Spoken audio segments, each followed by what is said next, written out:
If you need to clean up your survey and remove an extra page, you're in the right place. In this video, I'll show you how to delete pages in SurveyMonkey step by step so you can quickly tidy up your survey without getting stuck. This is a simple process, but if you've never done it before, I'll walk you through it clearly from start to finish. And if this tutorial helps you out, make sure to hit the like button and subscribe for more quick SurveyMonkey guides just like this. Alright, let's jump in. First, open your browser and go to SurveyMonkey.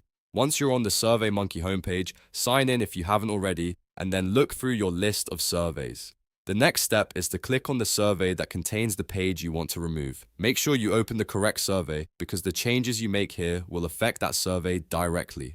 After the survey opens in the editor, look through the pages and select the page you want to delete.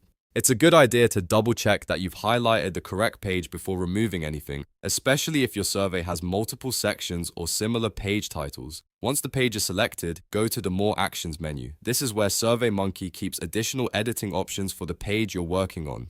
Click More Actions to open the drop-down menu and then look for the Delete Page option. When you see it, click Delete Page to remove that page from your survey. SurveyMonkey may ask you to confirm the deletion, so if a confirmation message appears, review it carefully and proceed only if you're sure you want to remove that page.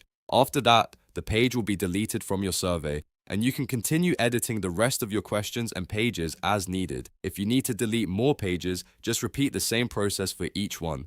Go back to the survey, select the page, open More Actions, and choose Delete Page again. This makes it easy to clean up your survey structure and keep only the pages you actually need, and that's it. You've now learned how to delete pages in SurveyMonkey in just a few simple steps. If this video was helpful, don't forget to like, subscribe, and leave a comment if you want more SurveyMonkey tutorials. Thanks for watching, and I'll see you in the next one.